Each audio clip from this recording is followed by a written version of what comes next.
So, did Serena win the Pokemon Showcase or not?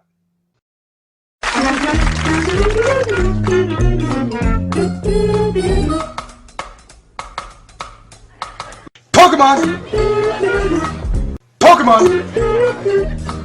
Pokemon!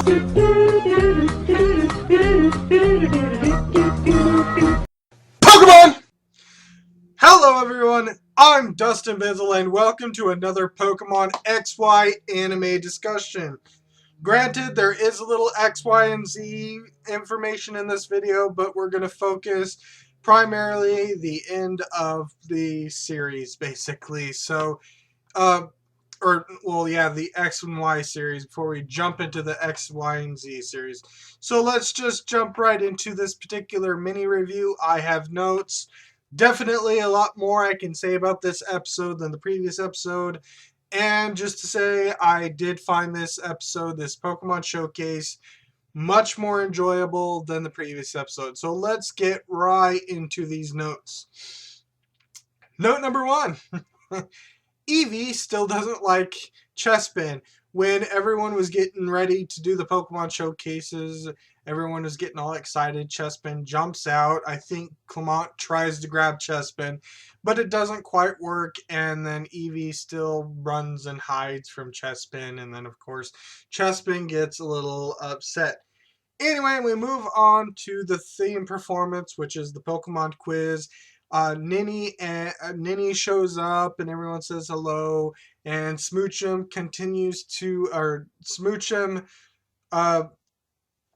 crushes all over Pancham, like in the previous Nini episode where Smoochum had a crush on Pancham, and also Jessie fangirling for Smoochum as usual, because Jessie has a crush on Smoochum, I guess, whatever.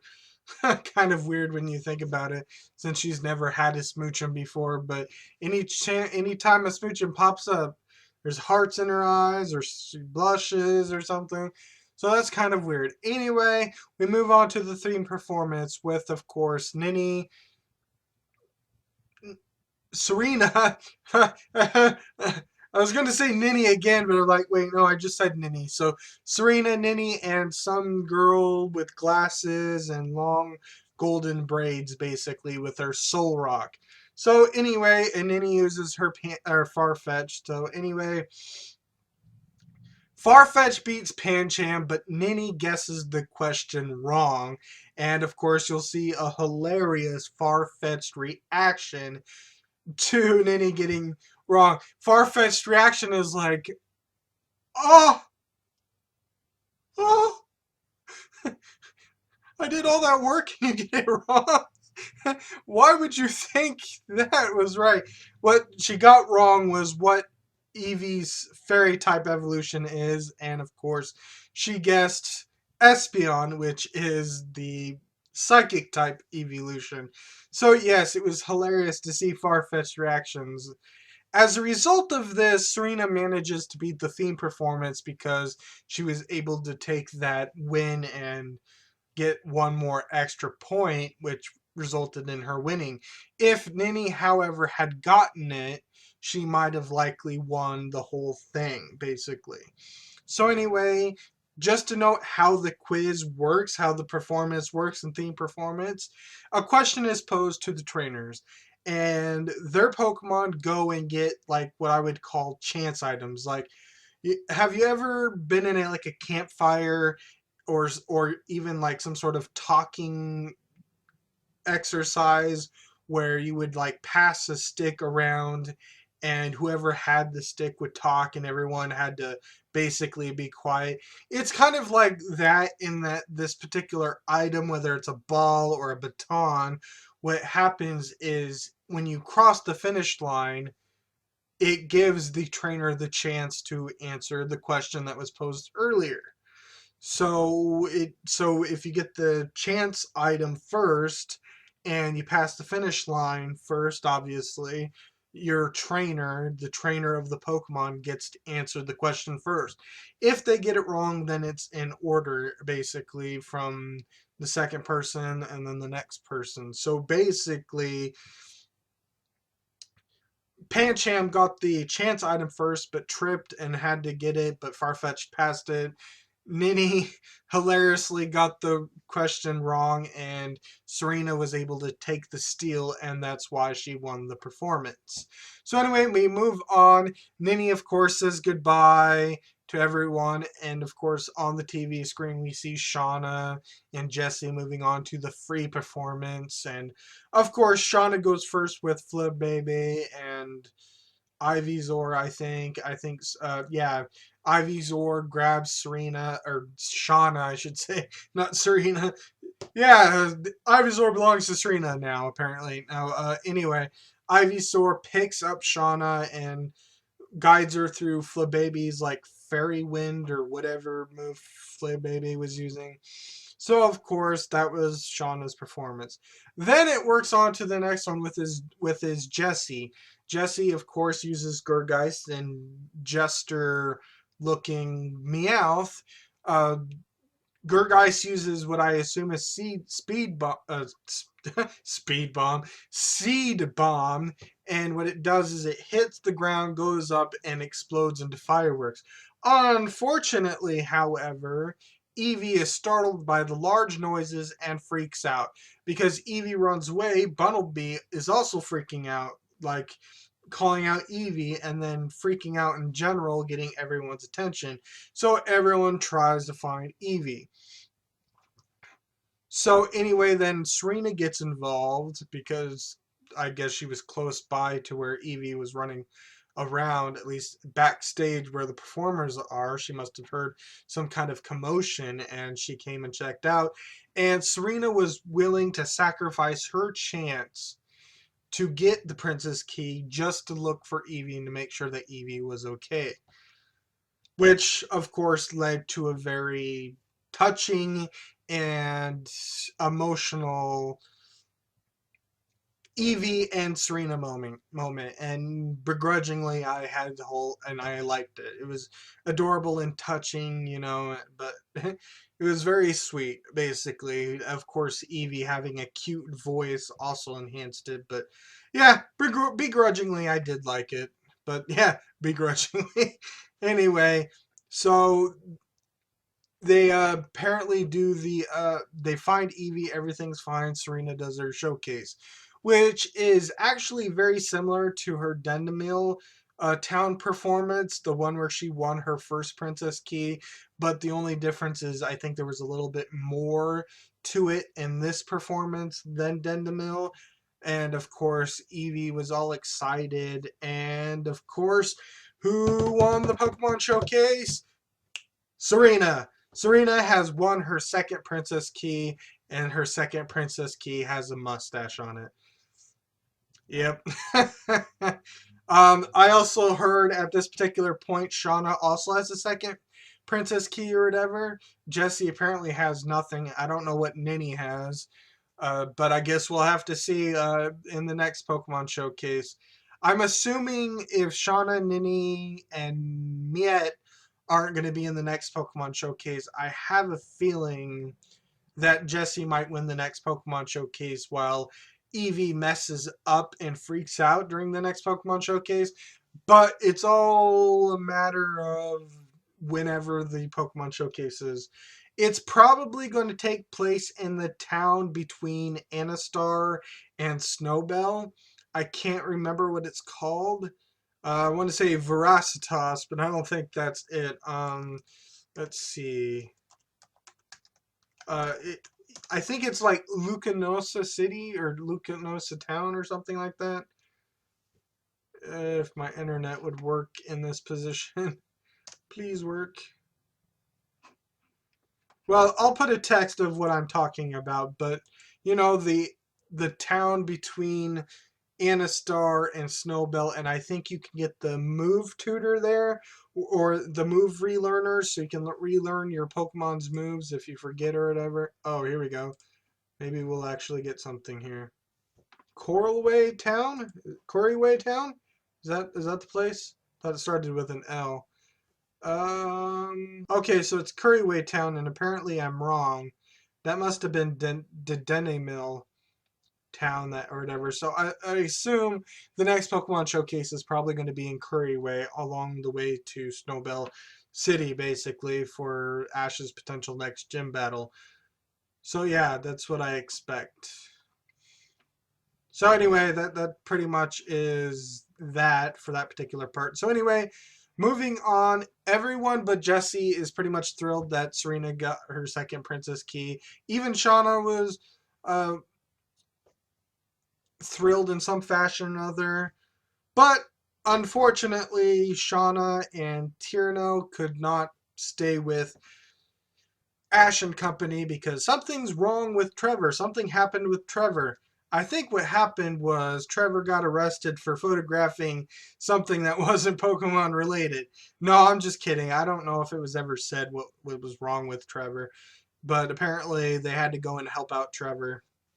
If it did, I might put a comment in the comment section below when the subs are out if I rewatch this with subs or whatever, but yeah, anyway, so they're out of here. So anyway, we're on to the next particular episode.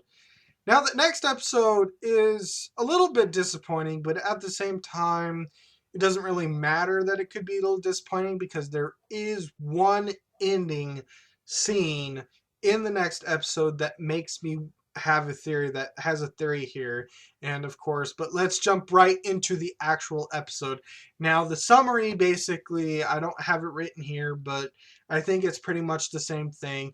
On as the previous episode, as I've said before, they're on their way to the Anistar gym. They run into a woman who is attacking Sycamore and her assistants, and of course, that's Cosette and Sophie as usual. For some reason, Cosette is easier to remember than Sophie, and yet Cosette's the more boring one of the assistants, but whatever. So anyway, but the preview, what we've got something very interesting here. We have some kind of female princess knight character. That kind of what her attire looks like. It looks like she's like a ancient knight, like an order of knights or whatever, like the Knights of Templar. I don't know if that's a real world, a real thing that may have happened at some point, or a fictional group or whatever, but basically kind of like the Knights of Templar. It kind of looks like that. It looks like she's part of some sort of group of some kind, and she has like some sort of outfit relating to that because she looks really out of place along with other people. But basically, she's attacking everyone with her Sigilif and Sableye. And of course, we also get Frogadier battling against Sableye. And this is important for my theory to remember because this does deal with the sundial, but it also might relate to my theory that I'm going to explain as soon as I get all these other notes out of the way. Also, of course, Team Rocket are in the episode as expected. And of course, Olympia shows up floating in the air in one particular scene. However, there is another scene that really needs to be brought up. The rest of the episode kind of seems kind of boring. It seems like it's going to have a basic plot of this lady, this woman, whatever she is, attacking Sycamore, thinking she's going to protect the Kalos region. For some reason, some random Moor lady appears with Mime Jr. because they're not the same. The picture we have of this episode showed a woman and her potential Mime Jr., I believe was the case. This woman with Sigilif and Sableye isn't even the same woman at all. So the Mime Jr. seems like it's just some extra scene that's actually not too related to the actual episode.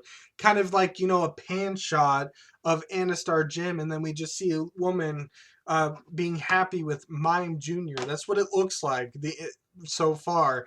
But I guess we'll have to see. Maybe this woman with the Sigilif and Sableye has some relation to the Mime Jr.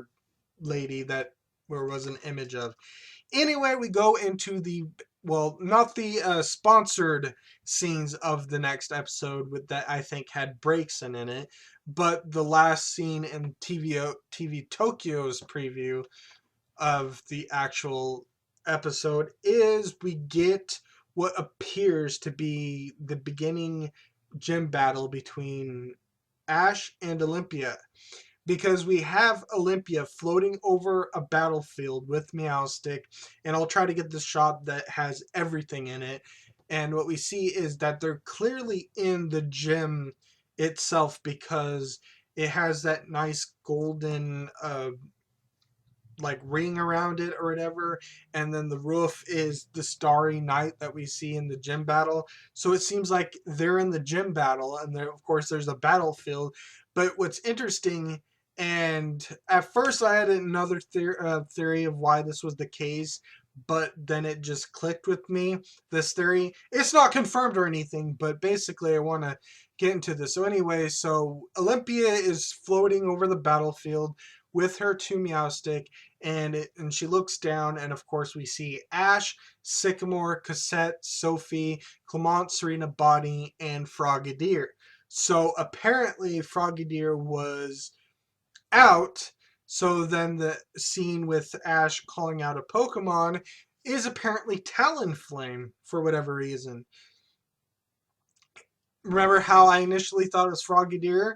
Looking at the preview, it seems like Frogadier is already out and Ash chooses it, but then also uses Talonflame, which is him calling out that other Pokemon. So anyway, this is my Pokemon gym battle theory based on that scene. But basically, that was it for the Sundial episode. I think it's just going to be straightforward, and then at the very end, we're going to get a gym battle, with potentially even Ash calling out Talonflame or something. I'm not entirely sure what the circumstances are, but when I saw that Sycamore, Cassette, and Sophie were going to potentially watch Ash's gym battle, it made me think, wait a minute, why is Sycamore watching the gym battle between Olympia and Ash? And, at first I thought, well, Sycamore watched Serena's Dendemil performance, and he was really excited, and we got that funny moment where Sycamore was trying to hug Sophie, and she moved out of the way, and Sycamore fell to the ground. So I'm thinking, oh, maybe it's because Sycamore wants to watch one of Ash's gym battle, because there would be no reason why Sycamore would favor Serena over Ash. So maybe it was just a chance that Ash was battling the gym battle, and because of Olympia, because of who Olympia is, because she was seen earlier in the preview for the Sundial episode floating, maybe Sycamore is curious as a scientist or researcher about Olympia's psychic abilities, and would like to see how this reacts. But I thought, what if there's more to it than that? And this gets my theory here, and I will try to explain here. Okay. But what if it's because not only is Sycamore curious about Olympia's battling style, and thus curious to how Ash will handle Olympia, but what if it's because Frogadier does evolve in the gym battle, and this is where we actually get Ash Greninja? Now, I always believed, because of a particular moment, that Ash Greninja would show up in like November or December, and it would be after a few episodes. But I'm thinking, if Sycamore is actually going to watch Ash battling against Olympia, wouldn't it make sense that Frogadier evolves into Greninja, and not only does Greninja actually happen, but also because of Ash Greninja? Now I realize you're like, well, what does that really matter? But the problem is not the problem, but the thing is, Ash Greninja seems to be very close to Mega Evolution in some fashion, and that's what Professor Sycamore specializes in, is in Mega Evolution. I think Professor Rowan focused on evolutions in general. Professor Birch, I think, was capturing, maybe? No, not Professor Birch. I meant Professor Elm, second generation. Professor Birch, I'm not really sure what he specialized in.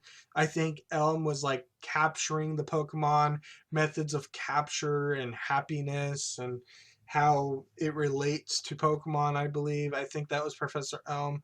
Professor Oak was like, I don't think he specialized in anything.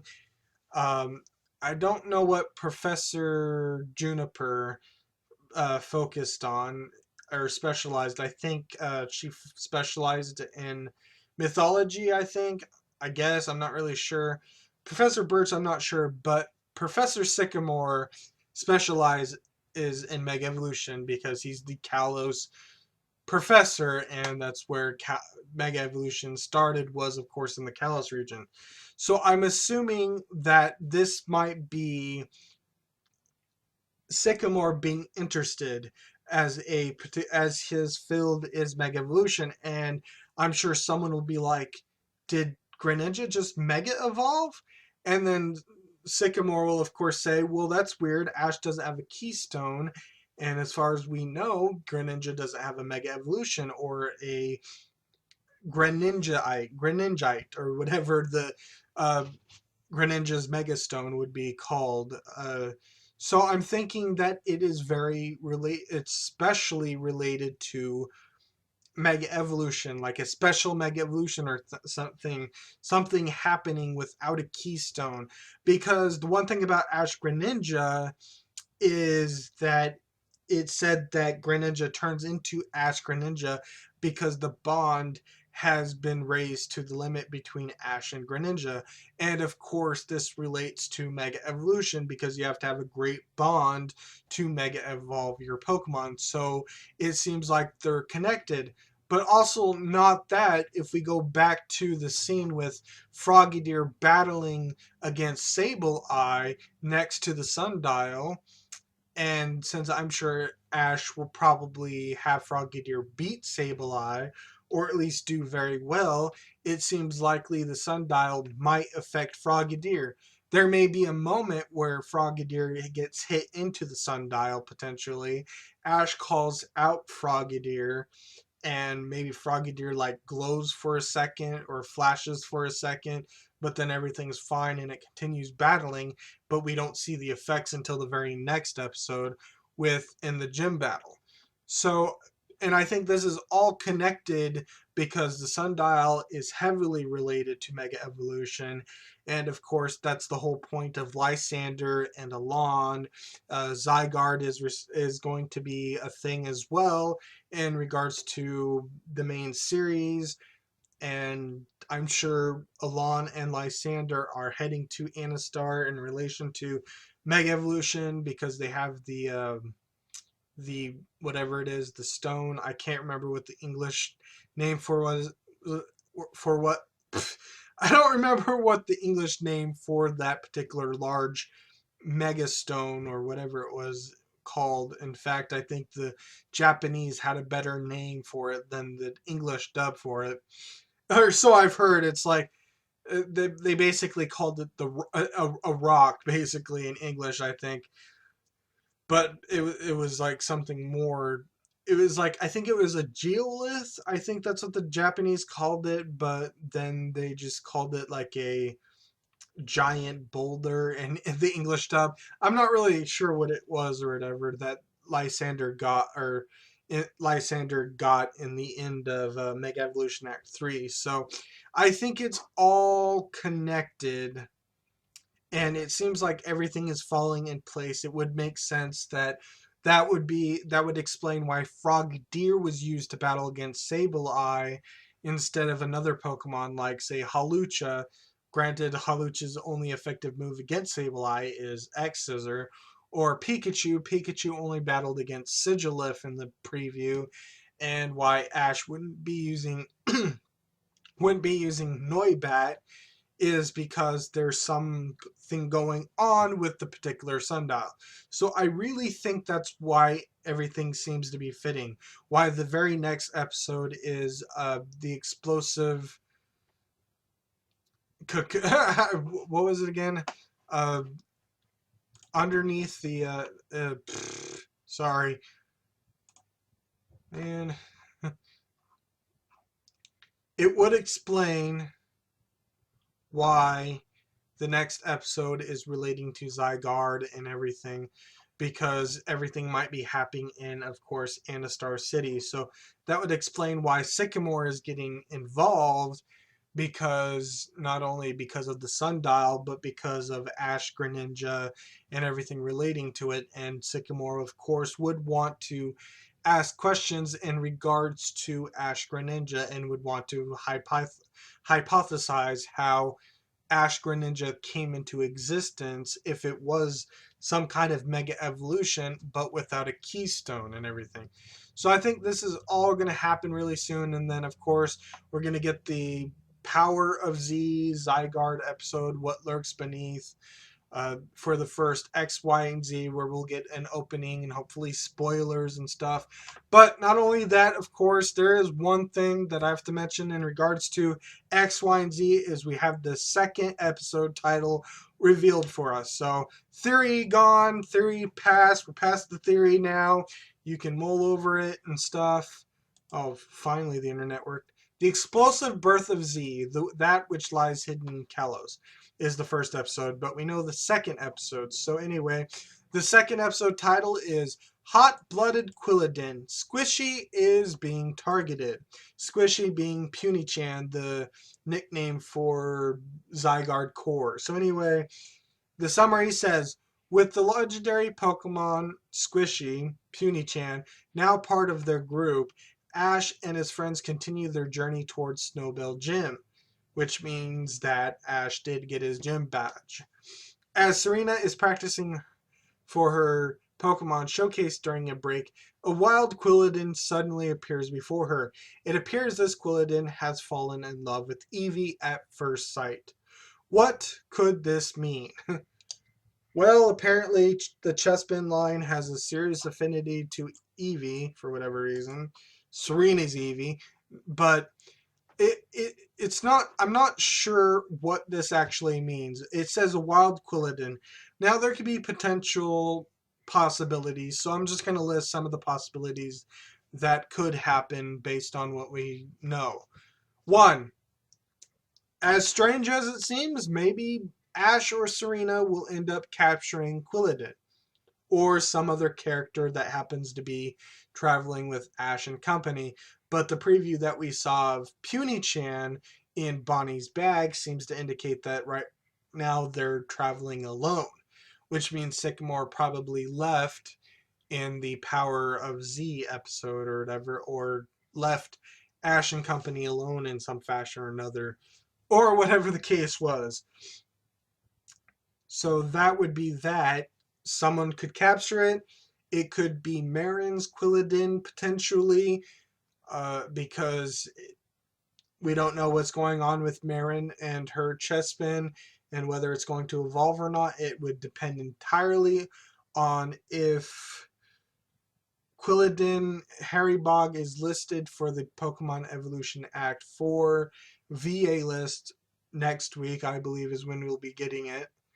No, wait, no, we would be getting the we would be getting the VA list. Wait, no. Yeah, we'd be getting the VA list for the Frogadier double battle. So not next week, but the week after that, the 22nd is when we would get the VA list. So if Harrybog is listed, Quilladin's Japanese name, and it has the same VA as mentioned in the VA signatures, that would explain where Quilladin comes from. But not only that, but if it's listed in the VA that we get on the 29th for the Quilladin episode, then that means it could potentially, obviously, be Marin's Quilladin. We would just have to wait and see. Of course, the issue is we're likely to get the VA list for the Quilladin. Well, no, never mind. Well, assuming, of course, the VA list that for the Mega Evolution Act 4 doesn't list Harrybog or Quilladin, then it seems likelier that we're going to get the VA for Quilladin in the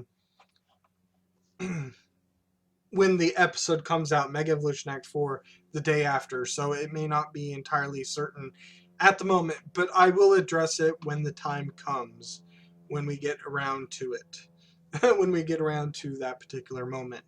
So anyway, then the final possibility is the Quilladin is just randomly going to show up randomly for whatever random reason, and it has to be a Serena training with Eevee episode for whatever reason.